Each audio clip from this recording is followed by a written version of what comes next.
¿Cómo les va, mis queridos estudiantes de primer año de la carrera de abogacía y en la materia Introducción a la Filosofía? Bueno, ustedes ya me conocen, estamos llegando al final de nuestra materia y bueno, para que algunos que por ahí se desorientan, mi nombre ya saben que es Marcela Macías y que soy la profesora de esta materia, por eso estoy brindando este espacio. Bien, saben que venimos como tratando de apurar la cosa. Yo ya les pasé las guías para que vayan estudiando, porque el tiempo nos apremia y el cuatrimestre está terminando.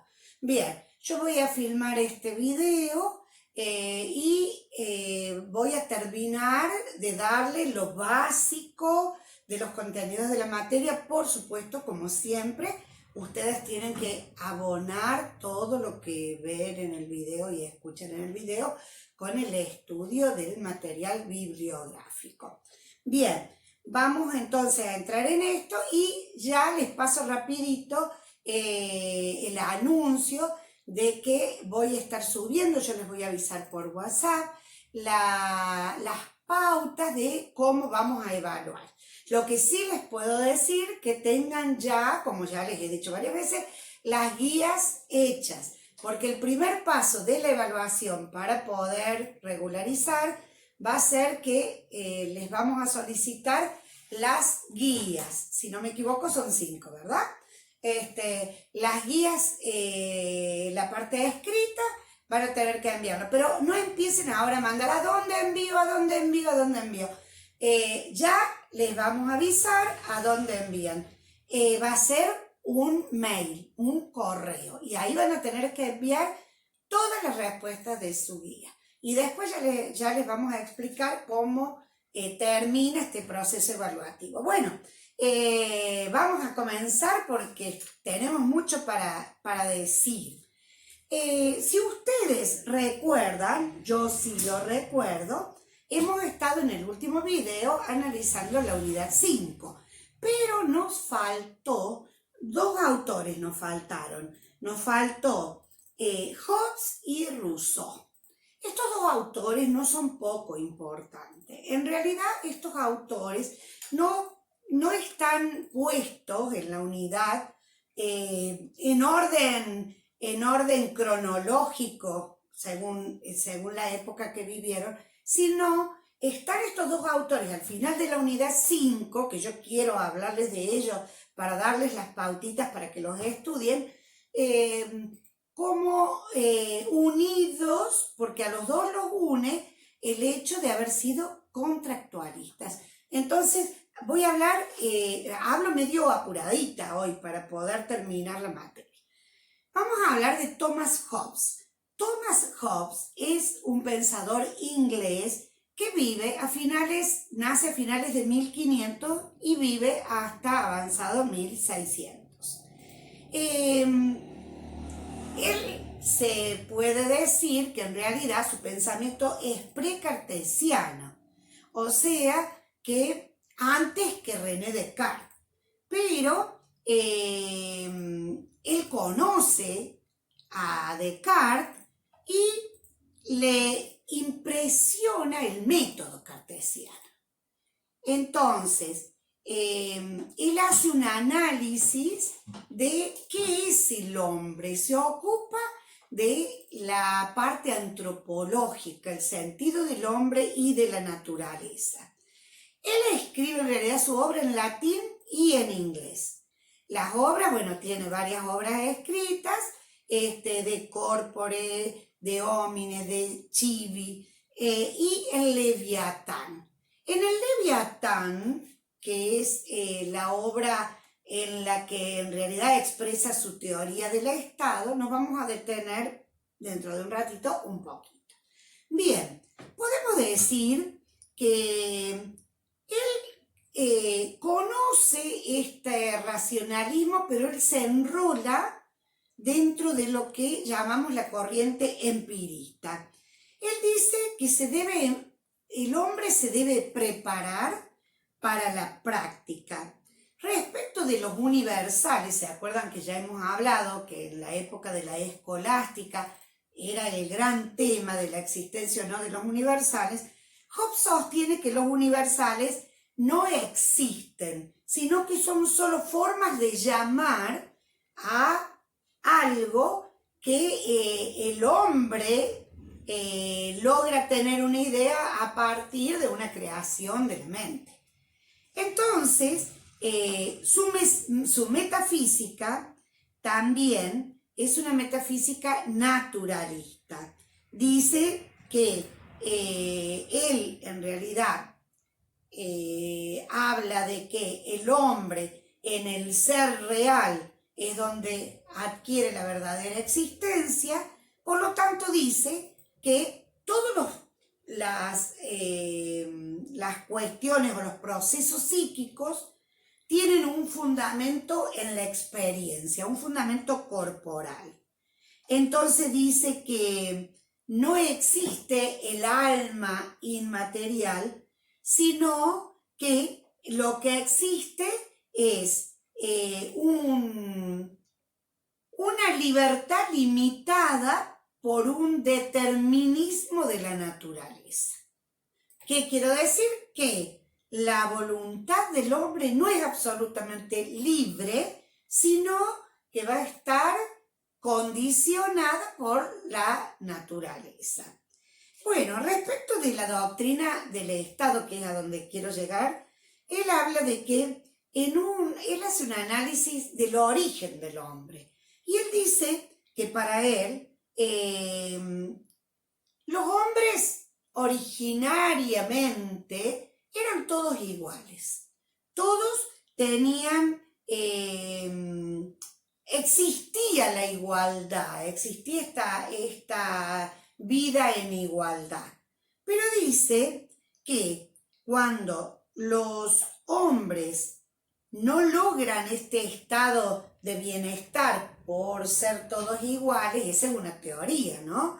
Dice él que empieza a surgir en el hombre condiciones internas, le empiezan a salir cosas que tiene adentro. Y entre ellas habla de la enemistad y del odio. Entonces él dice que aparece ahí la discordia entre los hombres. Y la discordia está dada por tres motores internos del hombre, que son la competencia, la desconfianza y la vanagloria. Estos tres motores de la conducta negativa del hombre hacia los demás hombres tienen que ver con esta vida en sociedad. Entonces, ¿qué dice Hobbes? Dice que el hombre, el estado natural,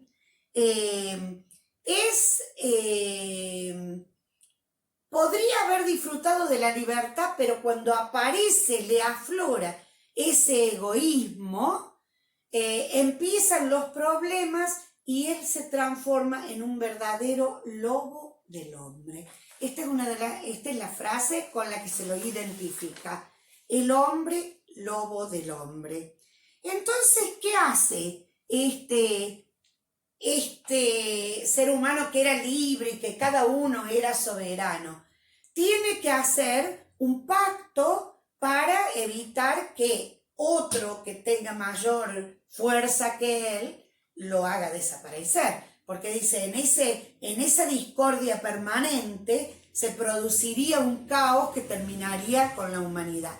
Entonces él dice que el hombre debió haber dicho, bueno, vamos a hacer un pacto. Cada uno va a entregar esa libertad que le da la naturaleza para poder crear la ley y el derecho. Entonces allí nace el Estado de derecho.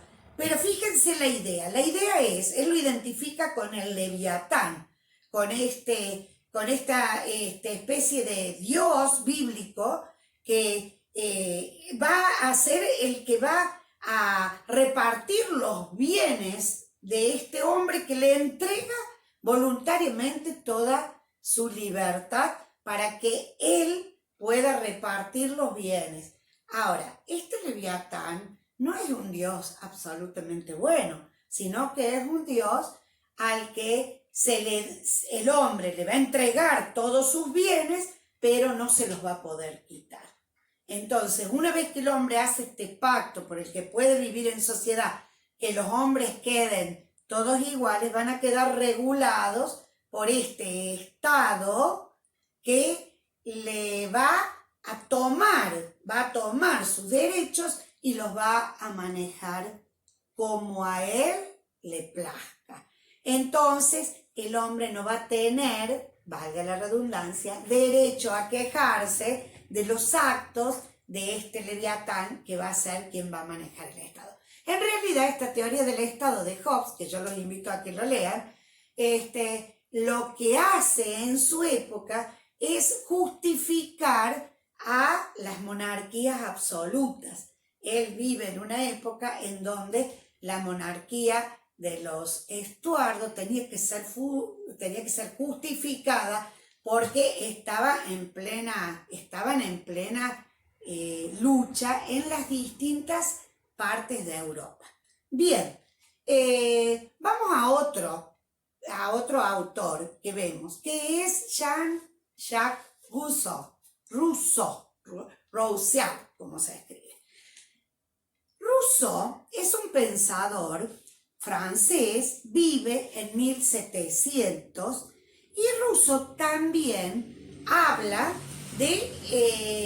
también busca el origen o quiere darle fundamento al origen del Estado.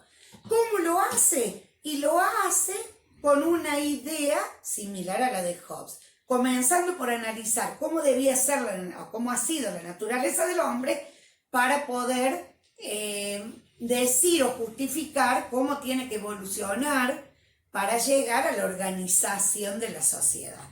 Entonces, Rousseau, cuando analiza al hombre, dice, no, al hombre no le salen las maldades así porque sí, porque viene egoísta por naturaleza, como dice Hobbes. Dice Rousseau, el hombre no es malo por naturaleza, el hombre en realidad es neutro, ni bueno ni es malo, convive en un estado de absoluta bondad y libertad entre los hombres.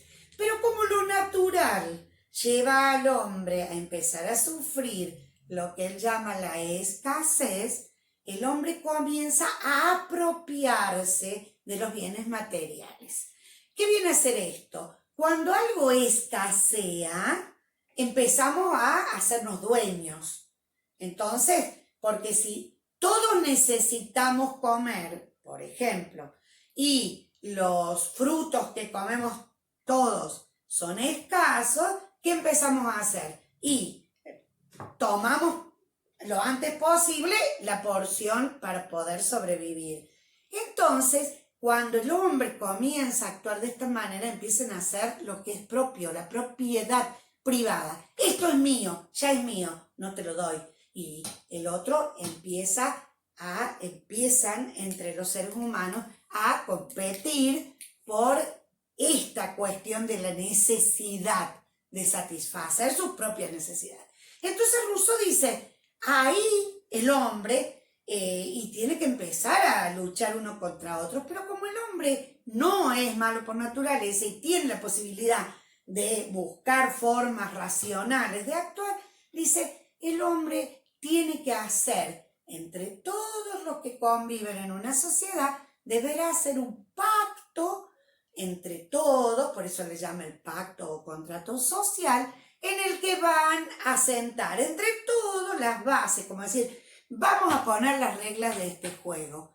Acá esta sociedad se va a manejar así, así, así y así.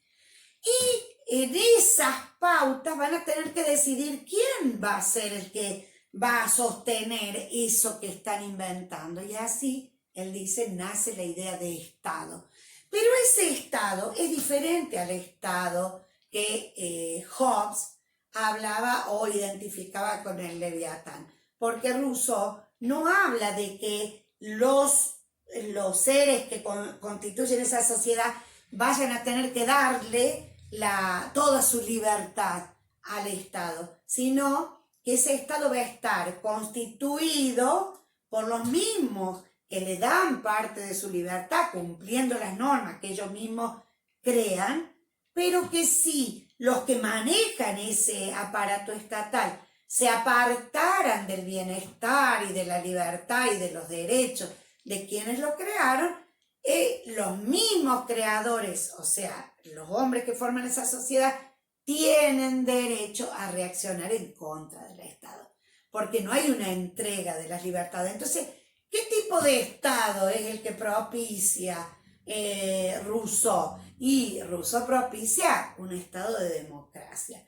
Tenemos que tener en cuenta que Rousseau es uno de los pensadores que son precursores de todo un movimiento social muy fuerte que marca al nacimiento de los estados modernos y que marca la marcha de Occidente, que no es ni más ni menos que la Revolución Francesa.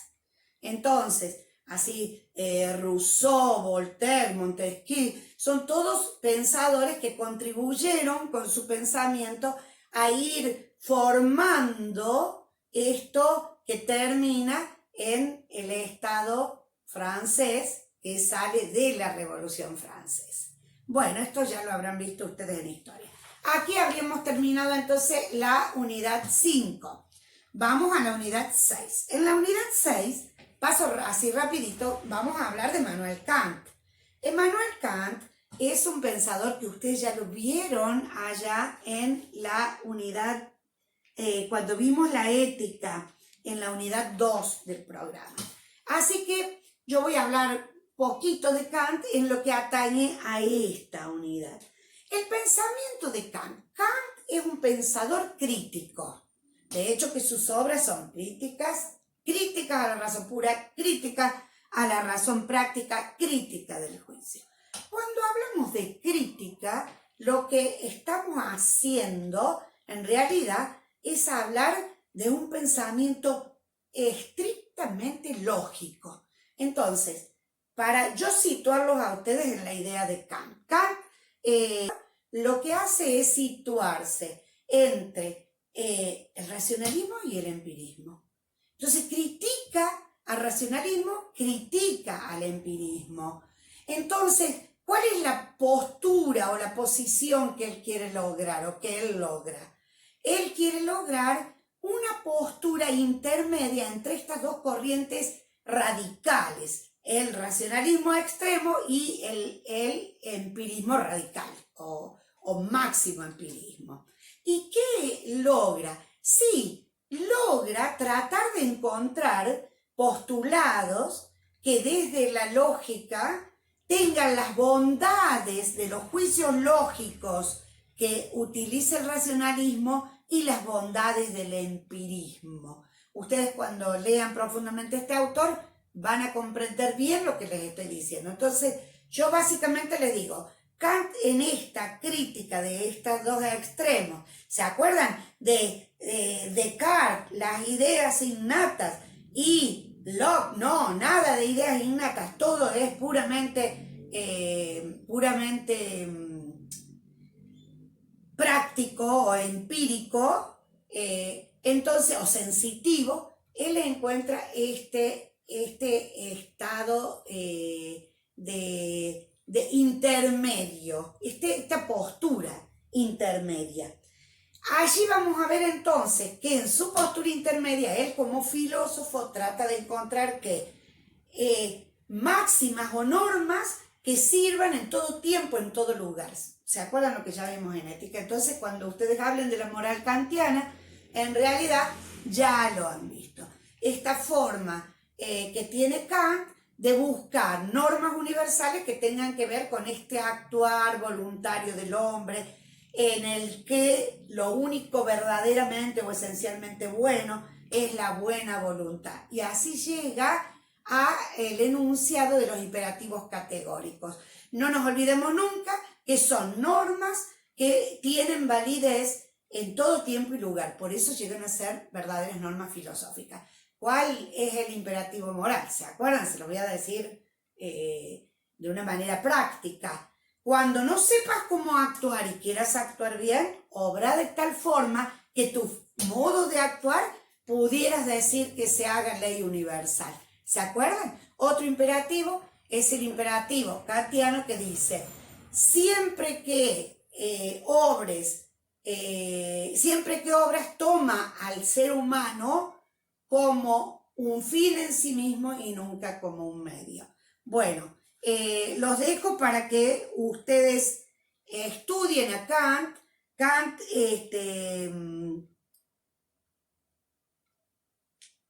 bueno, es bastante amplio este autor, pero bueno, él dentro de la metafísica, por ejemplo, distingue aquello que está en el pensamiento y dice el noumeno. El noumeno es de lo que se va a encargar esta metafísica, que está más allá de lo físico.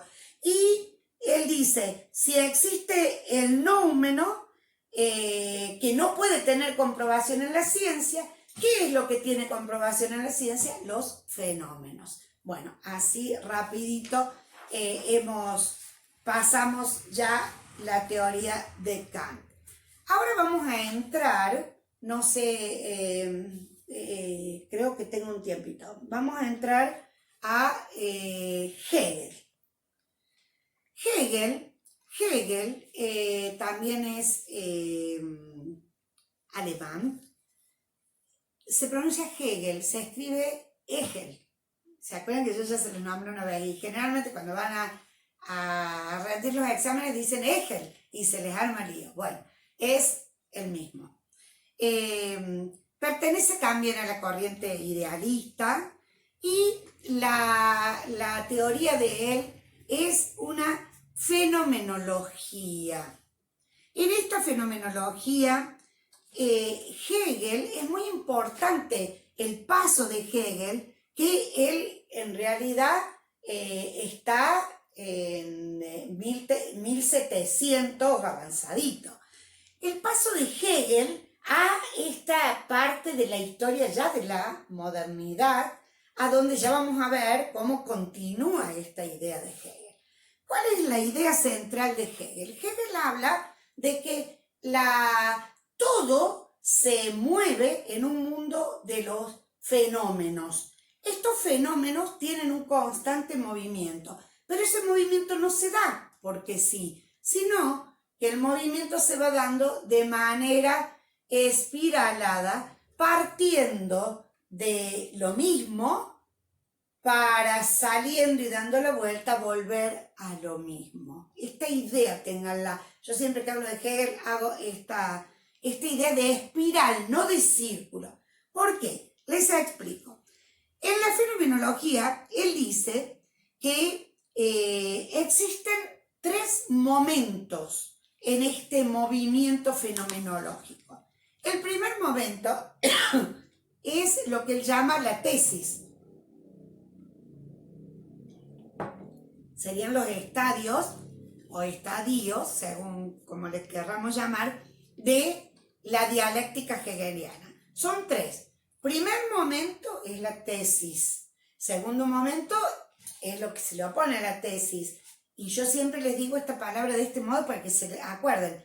Tesis, antítesis. Antítesis lo leemos generalmente. Y el tercer momento es la síntesis. La tesis, en el momento de tesis, está el ser en sí. En el momento de antítesis, el ser se aliena hacia el otro, la antítesis fuera de sí. Y después ese mismo ser en el movimiento vuelve a sí, pero ya no es el mismo que salió, sino que en esta relación con el alter, con el otro, vuelve modificado. Entonces, Hegel habla de que en el momento de la tesis lo vamos a identificar o se identifica con la lógica. La antítesis, filosofía de la naturaleza. Y la síntesis nos va a dar por el final entre la lógica y la naturaleza, va a volver a la filosofía del espíritu, que recupera a la lógica, pero la enriquece con la filosofía de la naturaleza. Entonces, en la fenomenología del espíritu vamos a encontrar tres momentos. Esto que les decía, el espíritu en sí, el espíritu fuera de sí y el espíritu que vuelve a estar en sí y para sí. Entonces, él acá para comprender esto del espíritu, es muy interesante la analogía con la parábola del hijo pródigo de Jesús. El hijo que está en la casa, el hijo de la casa del padre, y él vive en la casa del padre. Un día el hijo se va y lo abandona al padre, y después vuelve. Repasen la parábola del hijo pródigo, la pueden buscar, muchos de ustedes ya la saben porque han tenido alguna formación católica, cristiana, pero en esencia este es el movimiento del espíritu del que habla Hegel. Entonces, ustedes van a analizar la teoría de Hegel,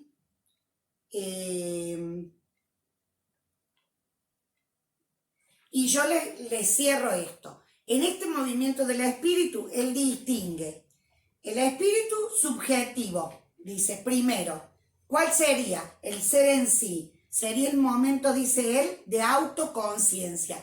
Este espíritu subjetivo nos va a hacer derivar en tres ciencias: la antropología, la fenomenología y la psicología. Autoconciencia. El ser está en sí.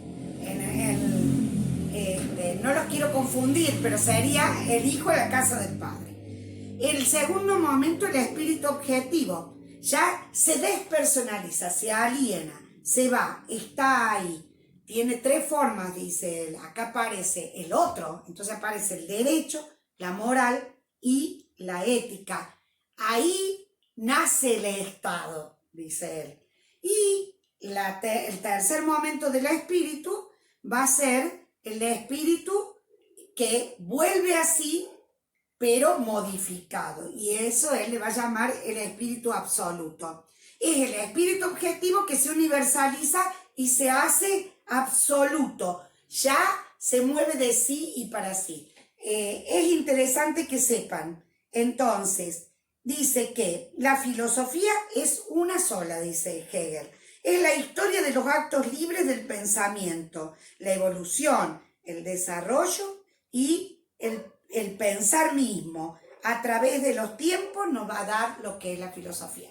Y los dejo ya diciéndoles que la filosofía hegeliana impacta en la filosofía de Marx. ¿Por qué? Porque después de Hegel vienen los seguidores de derecha y de izquierda ideológicamente. Dentro de la izquierda hegeliana vamos a ubicar al próximo pensador que vamos a ver, que es Marx, ¿sí? Así que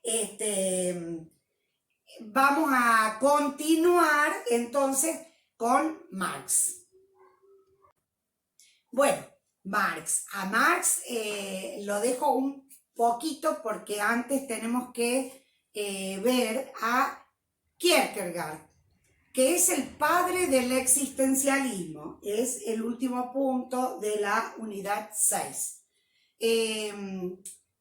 Kierkegaard en realidad es un crítico también, y la crítica fundamental que hace es a todo lo que tenga que ver con lo religioso.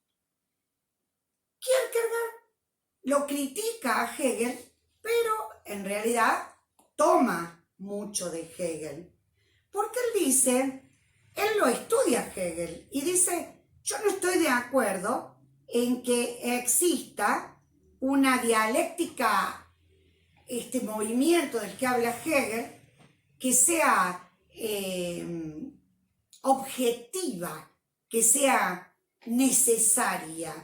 Él dice, para mí existe la dialéctica, existe el movimiento, existen los estadios, como dice Hegel, pero la dialéctica es subjetiva.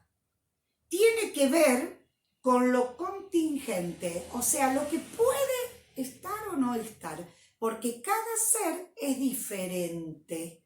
Entonces él dice, no estoy de acuerdo en que existe una dialéctica objetiva, sino que existe para mí un movimiento de el ser hacia el ser y que cada ser tiene su propia existencia. Entonces ya él no habla de un espíritu superior al que se llega, como llega Hegel, sino que él habla de que la existencia de cada uno de los seres son los que marcan su propio ser y son los que entran en el juego dialéctico. A tal punto es esta idea, que nosotros por eso decimos que es el padre del existencialismo, que él dice que pidió que en su tumba le pongan en la lápida, aquí yace aquel particular. Fíjense qué fuerte, ¿no? O sea, no es aquí yace el ser humano, no, aquí yace aquel particular, este ser contingente.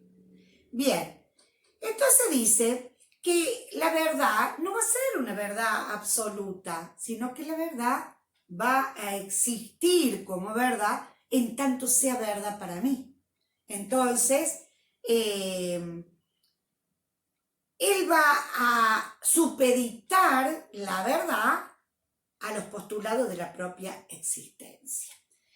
Él habla de que el hombre está unido a una situación también de movimiento, y este movimiento, él dice, se da en tres momentos o tres también estadios o estadios. Él habla de el primer lugar o el primer momento es o lo uno o lo otro. Esto es lo que marca la existencia del hombre. El segundo, dice él, es temor y temblor. Y el tercero es la angustia. Bien, ¿qué quiere decir esto? Dice el hombre, a lo largo de su ser, va batiéndose él mismo en disyuntivas existenciales.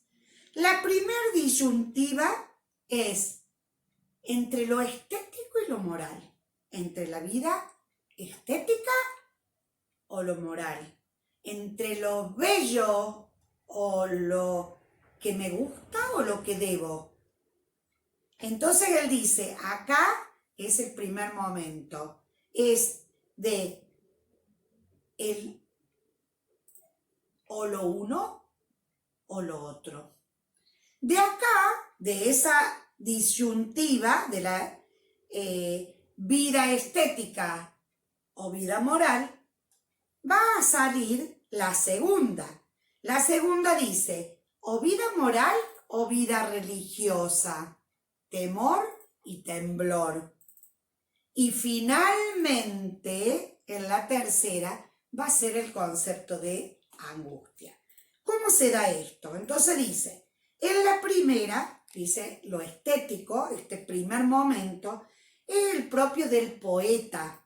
Dice, el poeta que es amplio, es solidario, no es mezquino frente a la vida. Entonces, la ironía de la vida va a llevar a este hombre poético y no egoísta, lo va a llevar al segundo estadio, que es el estadio moral.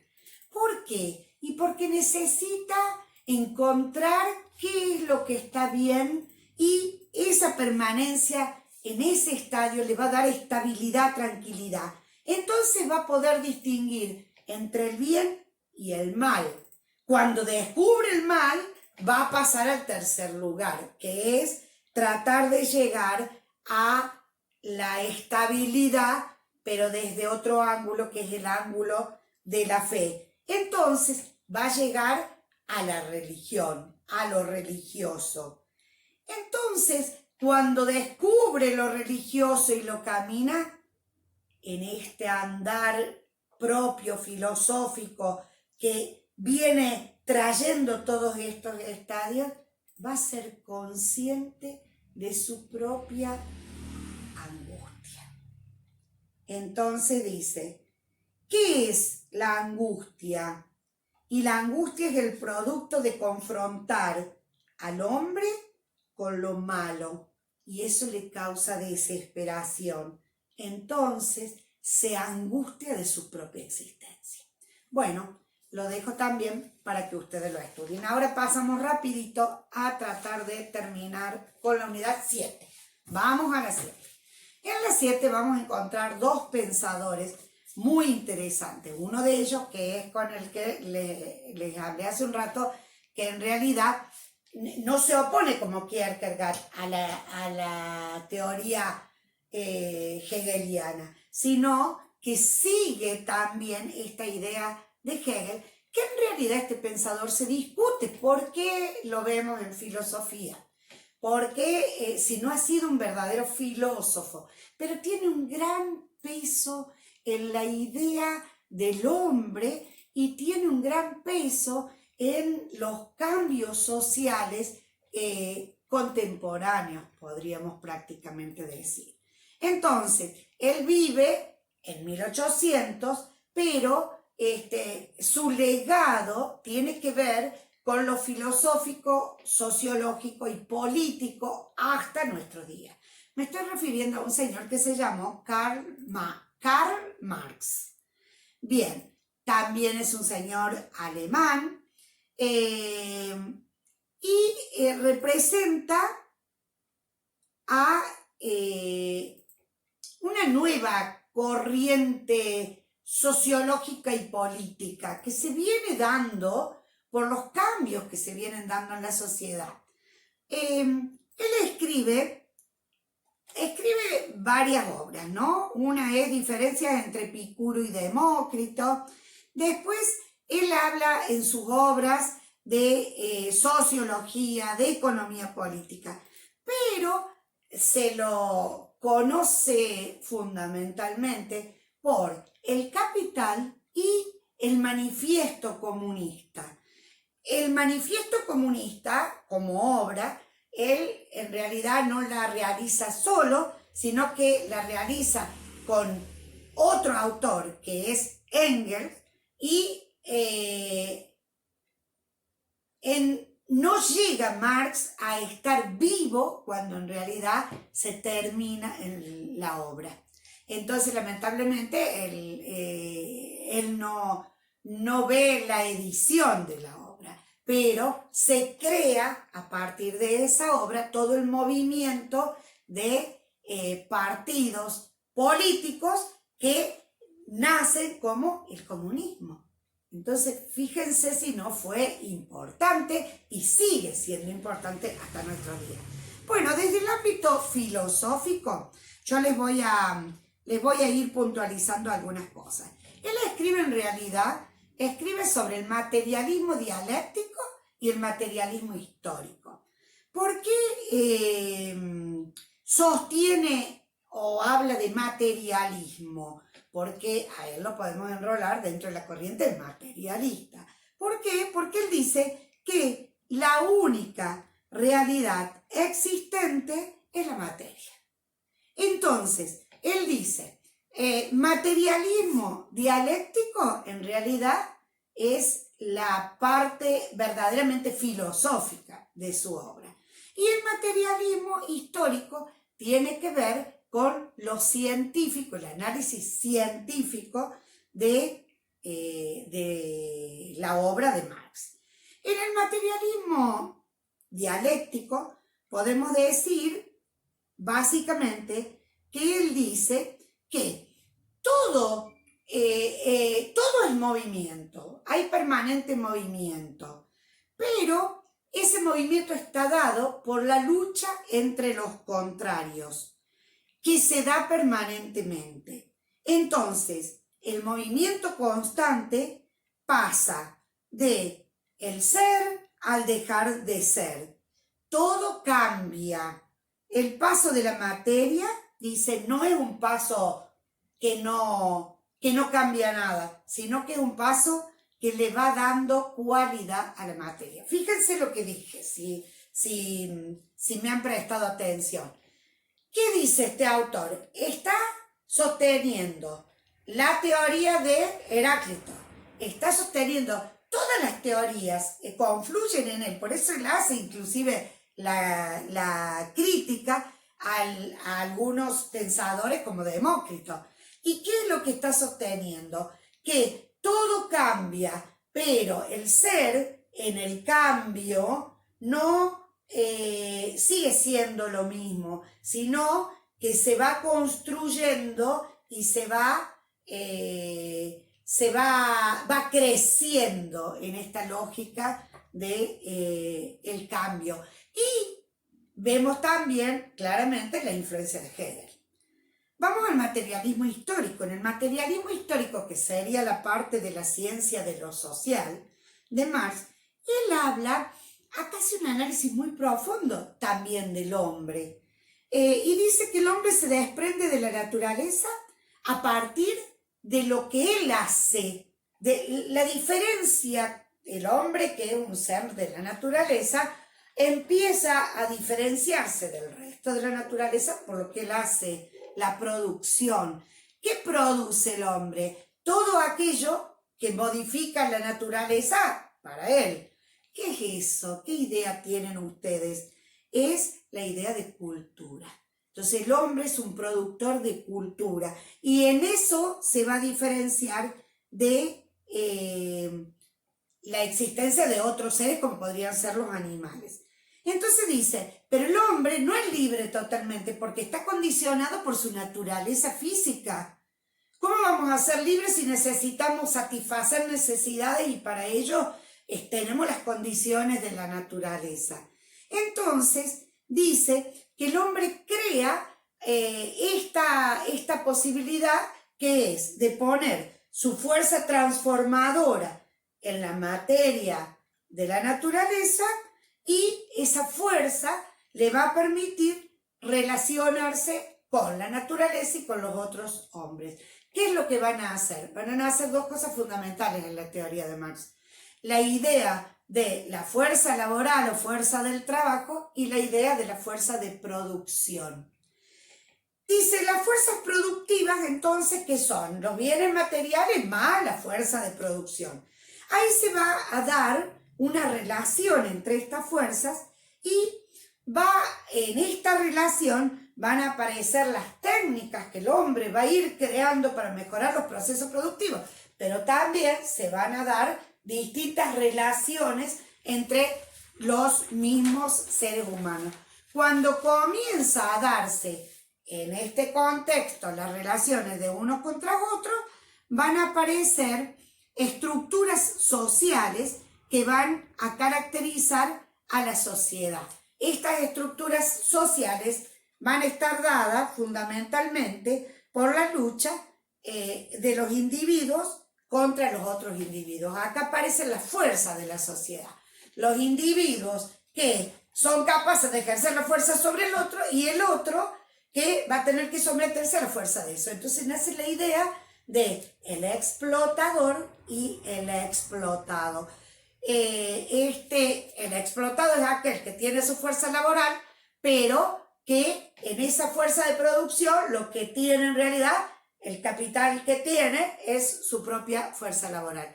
Y el explotador va a estar dado por quien llega a un momento que va a tener determinados bienes que va a depender de él, el ser humano que solo tiene el bien del trabajo. Entonces dice que en las comunidades primitivas esto no se daba, esto se va dando a medida de que se van dando las estructuras, dice, se va dando la infraestructura económica y después se pasa a una supraestructura jurídica y política y finalmente a una superestructura ideológica que tiene que ver con la idea o el conjunto de ideas y de creencias. Él acá lo que hace, toma la teoría de Hegel, pero en realidad si ustedes la piensan, da vuelta a la lógica hegeliana. Bien, dice que cuando nace el derecho, como una de las estructuras, la aparición del derecho, el derecho no es más, dice él, que un instrumento de opresión de los más fuertes sobre los más débiles. Entonces dice, el gobierno del Estado moderno no es más que una junta que administra los negocios comunes de toda la clase burguesa, porque en realidad él llega en el análisis social a decir que acá hay una lucha entre dos clases. Este permanente cambio del que habla él en la parte filosófica y dice la clase burguesa y la clase proletaria. El proletariado. Dice que la burguesía ha desgarrado el velo del sentimentalismo que encubría las relaciones familiares y lo redujo a simples relaciones de dinero. La burguesía, dice, del feudalismo, dice, al no dejar existir otro vínculo que el puro interés, ¿qué es lo que ha dado por resultado? Que el verdadero vínculo entre los hombres está dado por un interés puramente económico. Dice, ha ahogado el sagrado éxtasis del fervor religioso en las aguas heladas del cálculo egoísta. Ha hecho de la dignidad personal un simple valor de cambio. En lugar de la explotación velada por ilusiones religiosas y políticas, ha establecido una explotación abierta, descarada, directa y brutal. Fíjense que es una crítica a la religiosa, que ya la hemos visto en el existencialismo inminente, y una crítica también a las organizaciones, de tipo burgués, en donde era evidente el dominio de una clase sobre las otras. Bueno, los dejo para que ustedes estudien y vamos a la última parte, Ortega y Gasset. Ortega y Gasset es un español, es uno solito. Ortega y Gasset es su apellido, se llamaba José Ortega y Gasset. Este pensador forma parte de lo que se llamó en España, ya nos vamos de Alemania, vamos a España, nos vamos a Madrid. En Madrid él es parte de una escuela que se llama la Escuela de Madrid.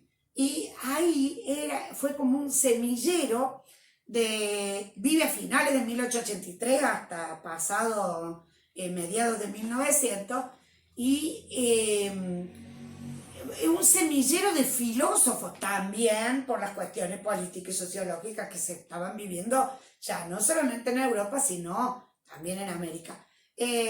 José Ortega y Gasset vive un tiempo en la Argentina y tenía permanente relación con la Argentina.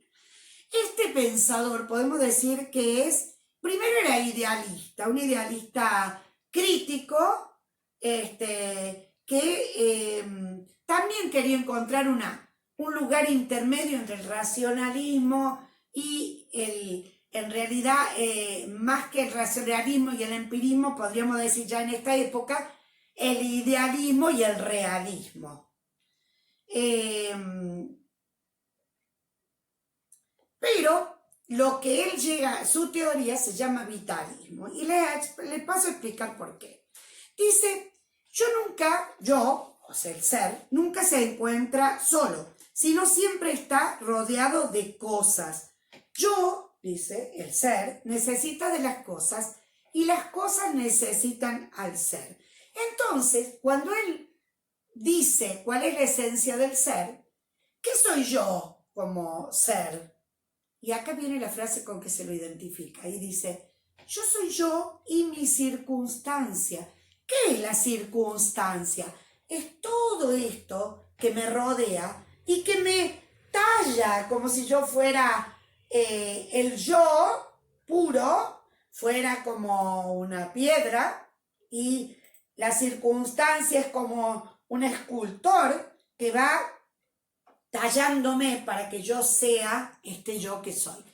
Esto está muy claro si lo pensamos. Piensen ustedes en su realidad. ¿Seríamos los mismos si en vez de estar, por ejemplo, si en vez de haberse dado esta circunstancia de la cuarentena no se hubiera dado? No, estaríamos, por ejemplo, mirándonos cara a cara y este hecho sería diferente. A ustedes les llegaría de otra forma. yo recibiría de ustedes otras, tendría mis propias percepciones, recibiría lo que ustedes me podrían brindar, su atención, sus palabras. Entonces, yo no soy la misma que si hubiera estado en otra realidad circundante. Esto yo cuento siempre una anécdota, ¿no? Y es muy rapidito, se las cuento. Una vez yo iba viajando en un colectivo de larga distancia y veía la persona que iba delante que yo le veía las manos, nada más se tomaba de la cortina del ómnibus y viajó todo el tiempo. El viaje no era tan corto, viajó tomado de la cortina. Era un señor. Entonces me llamaba la atención, yo hasta me dormía, me despertaba y seguía viendo. Y después, era una persona, igual que cualquier otro, pero cuando se baja, yo, después que me había llamado la atención, me puse a pensar, ¿qué habrá vivido esta persona para haber ido todo el viaje aferrado a una cortina? Probablemente su circunstancia lo llevó, yo que me relajé y me dormí, y él que fue aferrado a la cortina. La circunstancia nos talla, la circunstancia nos hace ser lo que somos. Entonces, él dice, en realidad, dice, el objeto primario, si vamos a ver desde los elementos metafísicos del ser, vamos a encontrar esto que él llama vida. Entonces dice, la vida, dice, el hombre tiene conciencia. Tener conciencia, dice, es un acto de recuerdo, fíjense, de una vivencia anterior. Acá él se pone entre medio de estas dos corrientes, pero ¿qué se le viene acá? Se le viene una influencia extremadamente platónica. Acuérdense del conocimiento según Platón. Entonces dice él, en esta conciencia el hombre va guardando los cambios que le da el tiempo a esta vida humana. Y este tiempo se va relacionando en lo que es la vida de cada uno. Entonces dice, en el yo está los otros que ya pasaron y aquellos que están presentes. Entonces, ¿qué es definitivamente la vida para Ortega y Gasset? Es un cambio de sustancia. Dice, por lo tanto, convivir es coexistir, existir con el otro. Entonces dice, las cosas no están solas, así, sueltas, sino que las cosas están en lo que se llama el mundo. Entonces dice, el mundo es el escenario donde se desarrolla el drama o la tragedia de la vida humana. Forma la otra mitad de la persona. Dice, cada hombre tiene una misión de verdad. Donde está mi pupila, no está la otra. O sea que cada uno puede poner a la idea de verdad su propia perspectiva. ¿Qué es esto? La perspectiva o la mirada, la visión de cada uno de la verdad es el componente de una realidad vista por cada uno. La razón pura, dice, debe ser sustituida por la razón vital, en la que adquiera fuerza la transformación. Esto que les decía hace un rato de la circunstancia. Solo desde la perspectiva de mi vida se puede comprender la realidad. Entonces, ¿qué es la razón vital? Es la vida humana, lo que al hombre le pasa. ¿Qué es la razón histórica? Es lo que le ha pasado. Toda esa vida, dice él, no se da así caóticamente, se da en un tiempo. Entonces la razón humana es la razón vital y la razón vital es la razón humana. Va y vuelve. Y todo esto está tenido por el tiempo. El hombre vive eligiendo qué hacer. Y en ese qué hacer va a elegir lo que va a hacer. Dice, respecto de la libertad. Ser libre quiere decir carecer de identidad constitutiva. El hombre elige constantemente. Impide la alienación.